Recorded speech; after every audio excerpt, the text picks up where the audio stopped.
My wife thinks I'm having an affair with my new recruit, but I'm just trying to advance my career, and now she's giving me the silent treatment. Posted by you/throwaway565611. I know this is long, but it's necessary. My marriage might be on the line. Help a bro out. My wife, 29F, and I, 32M, have been married for 2 years, together for 8. She's never been the jealous type until recently with this situation. I started a new job about a year ago. It's a management position and requires a lot of recruiting. I've been doing pretty well building a team. I need to in order to advance further, and I'm so close. I make great money doing what I do and have been able to provide my wife and me with a much better quality of life as a result. Anyway, one of my recent recruits is a young female, let's call her Emily, 22F. She's a great addition to my team, she brings in awesome numbers, is very teachable, and is all around just fun to have in the office. And yes, she's very attractive. But I'm faithful, I love my wife, and I would never do anything inappropriate. My wife hates her. I'm not used to this from her. I've had female friends and colleagues in the past, attractive ones too. It's never been a problem. But Emily, holy crap. We've been fighting constantly now. Part of team building and keeping your team is being social with them. This is encouraged by the higher-ups, who even cover the cost of nights out to hang out with your team in an informal setting. We encourage team members to bring their spouses too. Well, about 3 weeks ago, we were supposed to have one of these nights, but we had 2 road trips going on, so most of my team was out of town. I only had Emily and another new guy in town, and the new guy bailed. Normally, my wife would come, but she was working. So it ended up just being Emily and me, eating wings and having some drinks. My wife called to say she was off and could come join, but I decided that since everyone was gone, maybe she should sit this one out because Emily was really new, and I didn't want to third wheel her. My wife didn't like that. To top it off, Emily thought she was being funny and said loudly, "Come back to bed." My wife got pissed, but it was unprofessional for me to fight with her on the phone in front of a new recruit, so I cut the call short and said I had to go. My intention was to smooth it over later. I also, by the way, told Emily that it wasn't actually funny, and it was inappropriate. I asked her to hold herself to a higher professional standard when dealing with people related to our business in the future. Well, my wife wasn't having it when I got home. Eventually, in the middle of the argument, I said something like, "She's not even attractive. You have nothing to worry about. Anyway, I only love you." She was still pissed but calmed down a little. Then the following week, I was talking to a few people in my office somewhat informally. I basically told my team to come in for a second to go over something. I only have 2 chairs besides mine, so those were taken, and I had 2 people sitting on a low bookshelf in the back, a few leaning against the walls, etc. Emily came in last, looked around, and sat on the edge of my desk, farthest from me. We had our meeting, and everyone left except Emily, who had a question about what I said. Naturally, she turned more towards me as she was talking. Well, that's the moment my wife walked in with my phone charger and a Starbucks for me. All she saw was Emily sitting on my desk, leaning toward me, talking. I've never seen my wife act like this, it was embarrassing. She put the stuff down on the nearest surface and just walked out.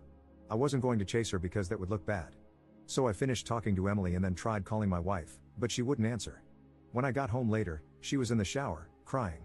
WTF? I went into the bathroom and pulled back the curtain, and she was literally sitting in the tub, knees to her chest, crying in the shower. Why? This is ridiculous. So I got pissed off and left. I called a few work bros and met them at the bar. Well, effing luck of all luck, Emily showed up with them because 2 of the guys I called were already with her. And she was dressed to the nines. She took a big group selfie and posted it on Facebook. Well, guess what? Yup, my wife saw it and commented, "Nice to see you having so much fun." To which Emily responded, "He's in good hands." And I know that sounds like innuendo, but she swears it's not. I talked to her, and she really meant it as reassurance, like, "Don't worry, he's in good hands," and didn't even think about how it could be misconstrued. Anyway, I got home, and my wife was crying again. She said I'm being willfully ignorant, that it's obvious Emily likes me and is stirring up trouble, and that I'm refusing to see it. She thinks I must really believe she's stupid. She asked if she could look at my phone. Like, are you kidding me? I obviously said no. Then she cried more, saying that I must have something to hide, especially since I lied about Emily being attractive. Now, for the last 2 days, I've gotten the complete silent treatment. What the F? I haven't done anything wrong. And Emily is a good employee. I can't fire her or something just for my wife. Like, what the F does she want me to do? No one's done anything wrong. Update same day. Okay, guys. It's clear you all think I'm, at best, the stupidest person alive and, at worst, some kind of monster.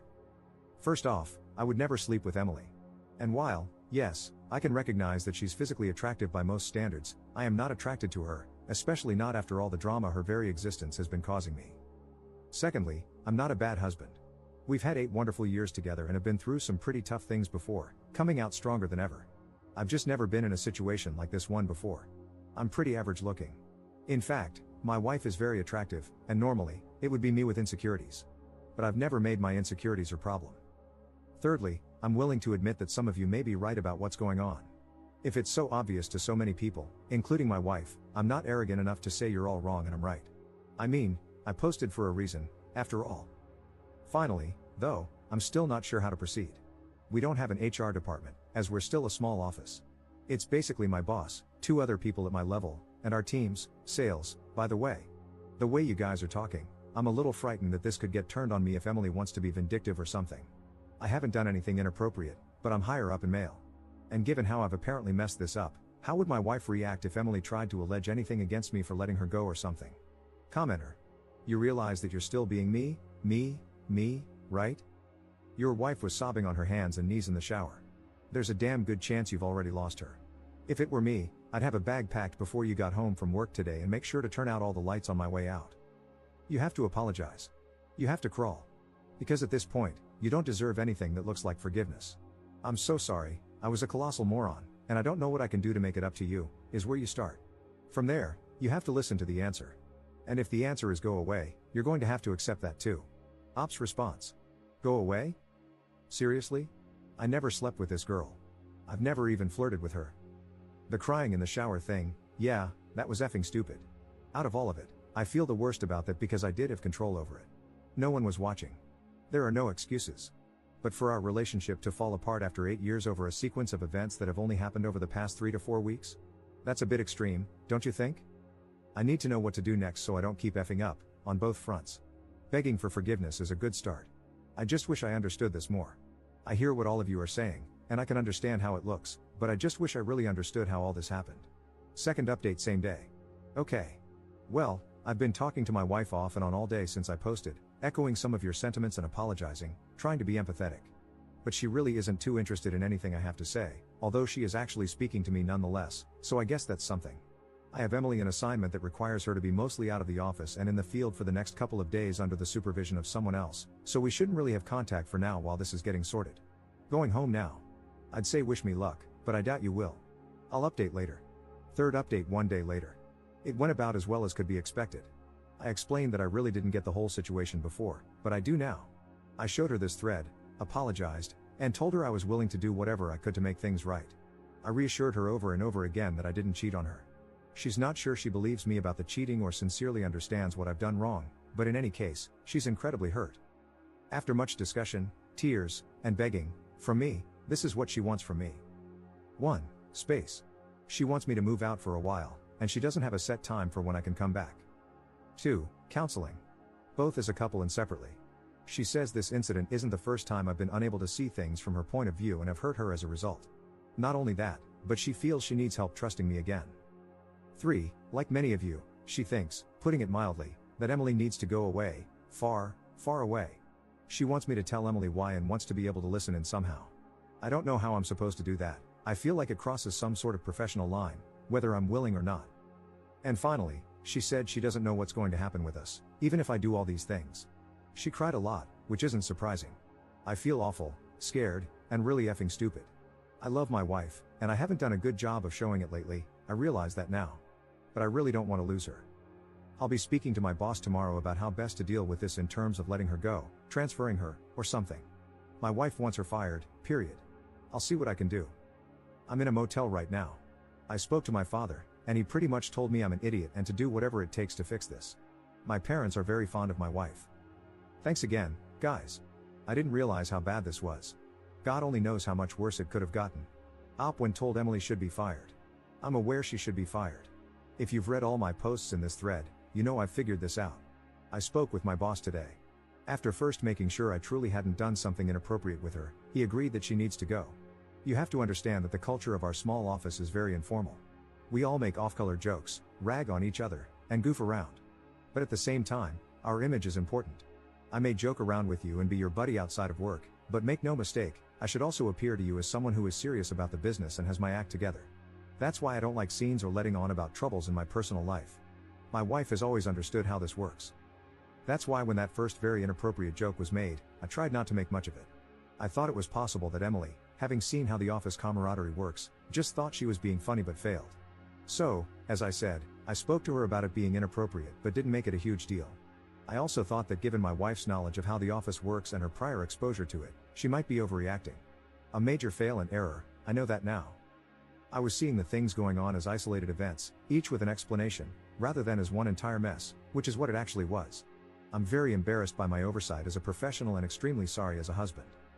The tough part about letting her go is that she is a good employee in the sense that she hits and exceeds all her sales targets, is well liked, and is considered a hard worker. It will be very obvious why she's getting fired because of that.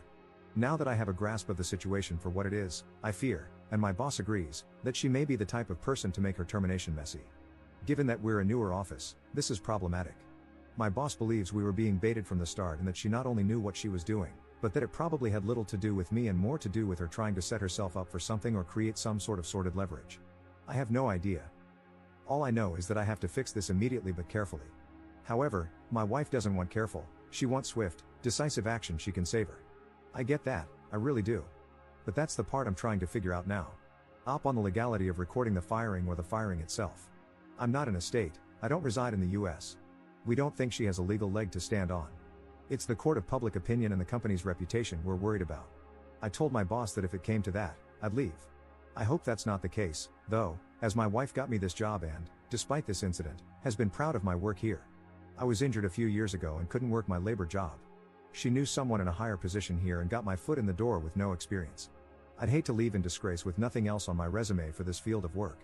It would be very hard to continue leading the lifestyle we do. Commenter. Jesus Christ, and your wife got you the job? Well, it's all well and good, but your marriage should absolutely come first. So, you're firing Emily? When? Op's response. When she comes into the office after being in the field today, the boss will be present. We've decided to just get it over with quickly, like ripping off a band-aid, and deal with the fallout, if there is any, as it comes. She will be told why, and I'm going to record it on my phone for my wife, but I'll have to make sure I delete it right after. I'm going by our place tonight to grab a few more things, so I'll show her then. By the way, for those who may be curious, my boss was pretty exasperated with me and told me very firmly not to let anything like this happen again because if I can't control my team members, I shouldn't be in my position. He admitted our personal friendship saved me here and that I get just one chance, this was it. Fourth update 1 day later. Late reply, I know, but it was a day. Emily took her firing, for lack of a better word, okay. She strongly denied that her intention was to be inappropriate. She also expressed some frustration, saying it was unfair since other people in the office make jokes too. My boss spoke up at that point, stating that others don't make jokes like that and that I had already warned her once about being inappropriate in that particular regard. Again, she denied that her comment about me being in good hands was anything other than an innocent mistake. Once more, my boss stepped in and reminded her that as a new employee, she was still under probation, meaning he could dismiss her without explanation if he wanted, and that he simply did not feel she was a good fit. He then threw the ball back to me, so to speak, and asked if I agreed. I said yes, we were in agreement. She just shrugged and said, well, I don't know what to say then. Goodbye, I guess. And as she collected her things and left, she took a parting shot at me, saying that in my dreams, she'd be interested in me. My wife listened to the recording. I don't think it was what she wanted. She seemed disappointed. I think she wanted me to really tell Emily off. And you know, maybe I should have? But my boss was involved, and we were trying to get rid of Emily without rocking the business. My wife was happy that Emily is gone, but then she got kind of weird. I was confused because I thought that's what she wanted. She ended up crying and basically said she was still scared that I'd see Emily. Especially with me staying at a motel, who knows what I'm doing? She doesn't know what to think anymore. With me out of the house, she has to trust me, but right now, she doesn't. I told her there was nothing to worry about, like my saying that mattered in any way, and that if she wanted, I'd stay at the house but in our spare room or something. That wasn't good either because she doesn't want me there right now. So, I just admitted that I really didn't know what to do then. She said she didn't even know what she wanted either. I ended up calling my parents and asking if I could stay with them for a while. They said that was okay. My wife liked that arrangement more, probably because then I'm supervised. I tried not to be insulted by that because I know I'm in the wrong here, so I should just take it. While sitting on the couch talking, watching her cry, she asked me to just hold her. I had tried to earlier, but she pushed me away. Anyway, I held her. Then we ended up kissing, and one thing led to another. I'll let you fill in the blanks. But I was kicked back out shortly after to pack my things from the motel and go to my parents. She said she still loves me, of course, but that she's still pissed off, hurt, and unsure of things, regardless of what happened tonight. Seeing how hurt she is and being so scared of losing her, I'm really starting to understand how much I've messed up lately, and not just in this situation. She's been really patient with me, and I've been screwing up. I reread my original post, and I'm actually embarrassed at how selfish I've been. Editor's note. Op hasn't posted another update since the fourth one in 2014, so I'm assuming this is concluded and he's worked hard to rebuild his marriage and move forward with his life.